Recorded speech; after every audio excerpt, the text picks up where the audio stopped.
Olá, bom dia! Já falamos aqui no Responsabilidade de inúmeras obras, projetos e ações do governo do estado. Tudo isso precisa de recursos, de capacidade para investir. E assim como a família só consegue prosperar se fizer economia e controlar gastos, também os governos precisam fazer esse dever de casa. Se você quiser entender de um jeito fácil como o estado do Rio de Janeiro está deixando a crise para trás e avançando rumo ao desenvolvimento, fica aí, que a gente já volta aqui no Programa do Bem, no Responsabilidade.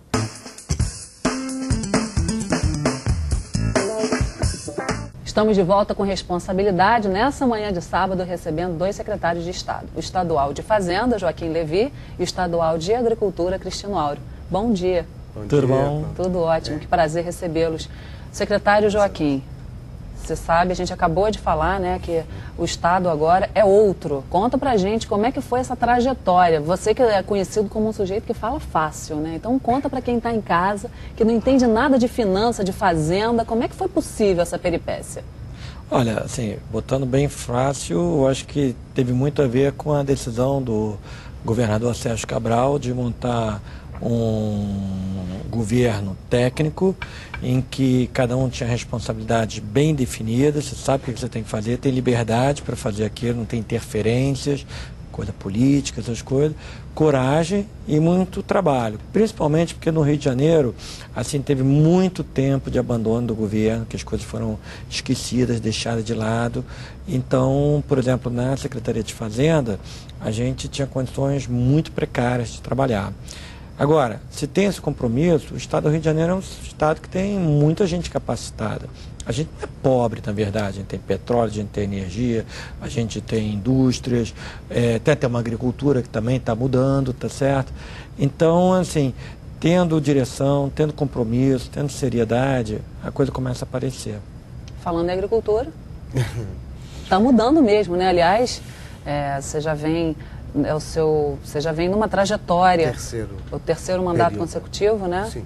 E não é períodos, justamente. Então a gente vê bastante diferença de quando você entrou para os dias atuais, né? Eu acho, primeiro deixa eu saudar aqui meu amigo Levy e a você também, quem está em casa nos vendo, né? Que sempre prestigiando o programa.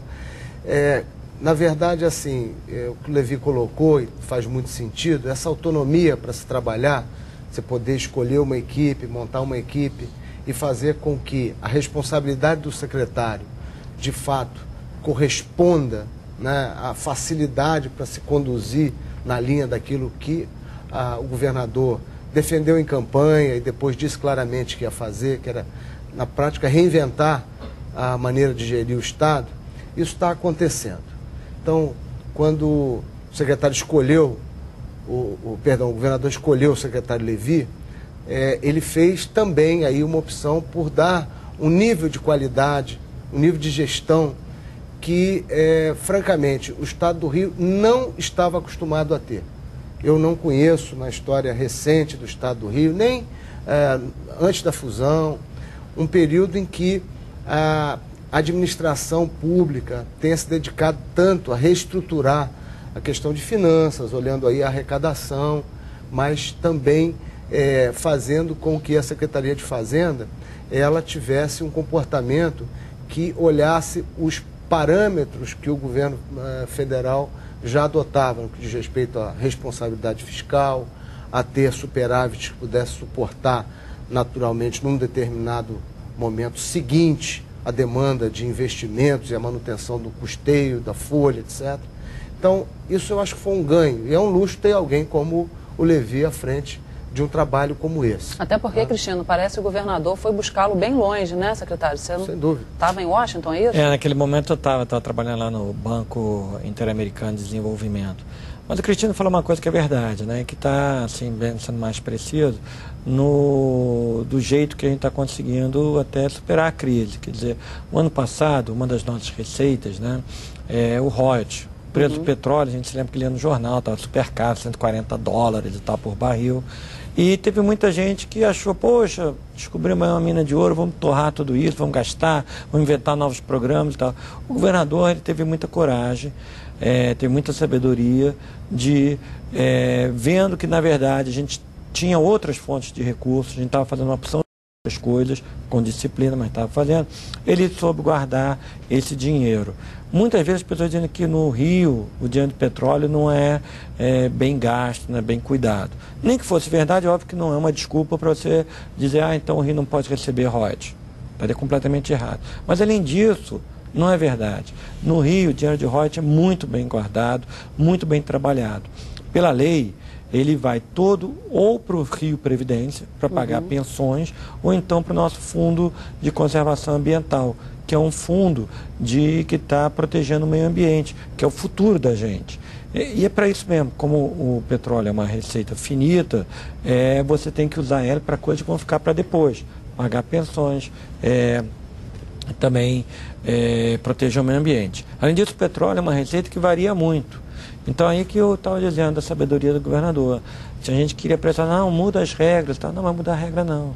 Vamos manter essa regra. Ele trouxe um cara super administrador para cuidar do Rio Previdência. E o que acontece?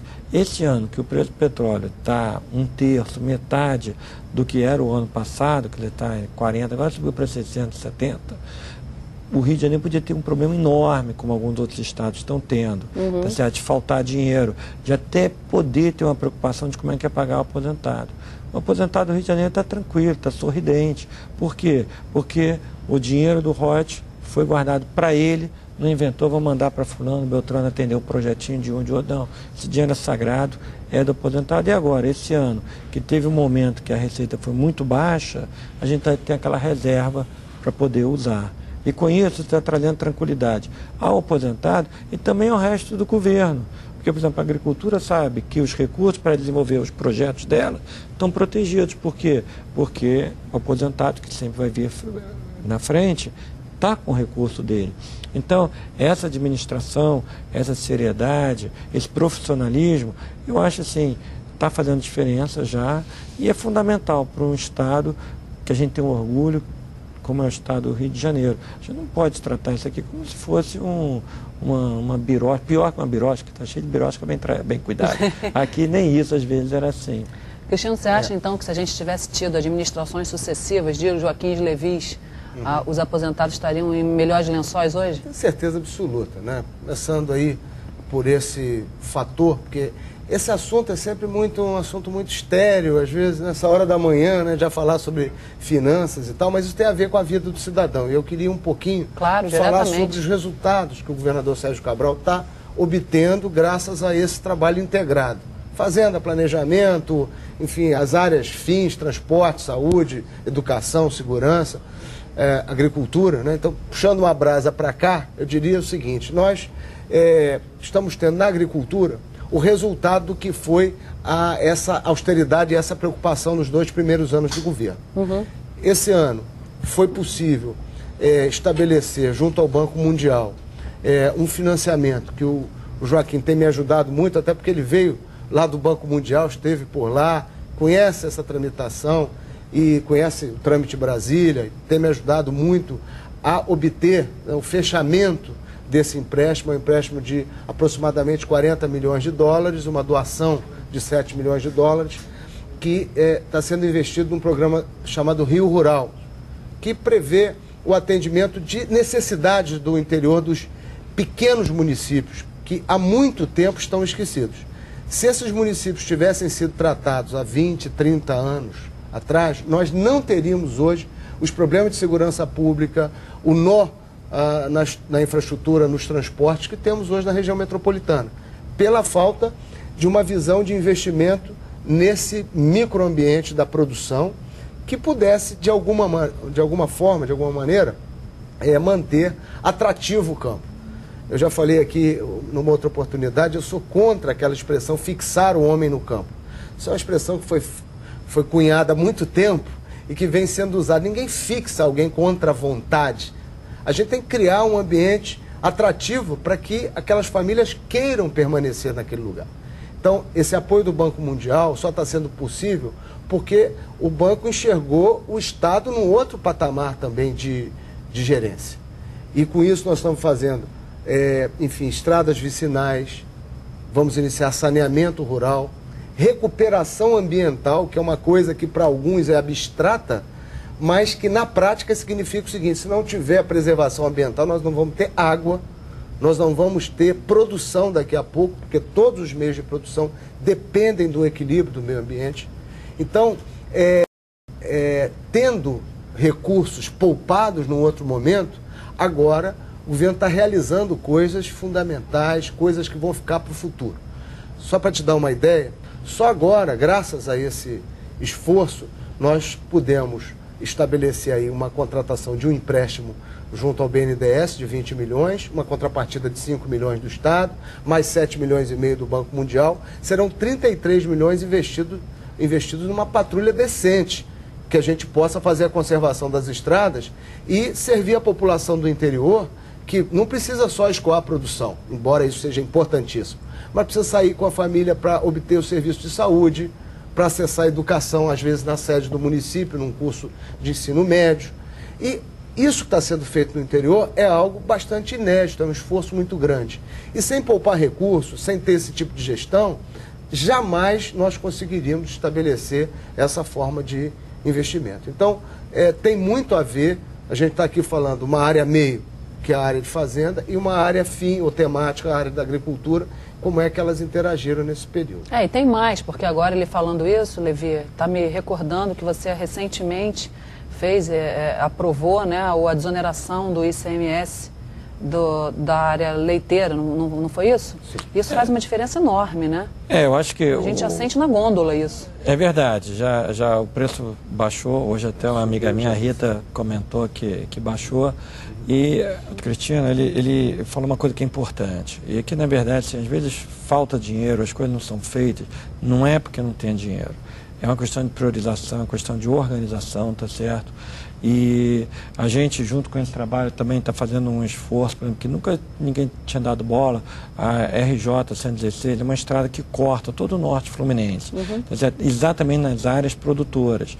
E a gente está fazendo, não está fazendo uma mega estrada, mas está fazendo o que é essencial para transformar aquilo numa estrada que seja segura para o caminhão passar, para trazer a produção, para as pessoas poderem se movimentar. Tá? Então, eu acho que essa é a mudança, você escolher despesas em que você tem, vamos dizer assim, uma prioridade racional e que tragam resultado, tá certo, para as pessoas.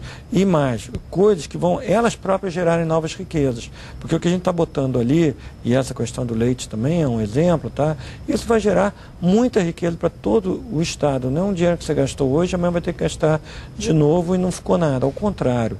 Então, por exemplo, no caso do leite, a gente tinha uma legislação completamente desorganizada há mais de 20 anos. Praticamente 20 anos, 80 e poucos.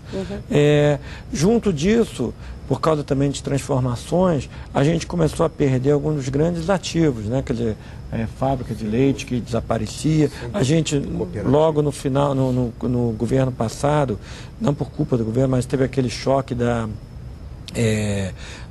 no norte, da Parmalat, tá certo? Tudo isso significava que você tinha que reorganizar o setor. E a gente começou na parte de reorganizar algumas unidades de produção, dando apoio, tá certo? E depois acertando esse incentivo. É um incentivo que é legal, porque é um incentivo que tem muito de bom para o Estado, porque deixa de haver um ralo, uma desorganização que tinha na regra antiga, ao mesmo tempo põe o dinheiro no bolso de quem precisa o dinheiro, tá certo? Não fica intermediário, não fica perdido, ele fica com o produtor. A reação disso já está clara. Tá certo? A gente já tem recebido visitas de gente de Minas Gerais, de outros estados que querem instalar fábrica aqui, e a gente também está sentindo, né? Ele mais do que eu, ele pode falar mais do que eu, do próprio produtor rural, a confiança de que vale a pena investir, que vai ter um mercado, tá certo? Outra coisa que a gente está fazendo, aí mais na fazenda, é o seguinte: o que acontecia? O pessoal importava de outros estados leite que já vinha em caixinha, que vinha sem um imposto de lá, mas ele cobrava o imposto daqui. Então o que acontecia? O Estado gerava o crédito, né, falando em assim, linguagem técnica, mas que diz o seguinte: ficava o contribuinte do Rio de Janeiro pagando para subsidiar o produtor de leite do Rio Grande do Sul ou de outro estado, e o daqui a míngua. Acabou isso. Aqui todo mundo é bem-vindo, todo mundo pode vender no Rio de Janeiro, mas com regras sérias. É um mercado a ser respeitado, que é um bom mercado. É lógico, valorizando, é óbvio. esse fator, que você lembrou muito bem,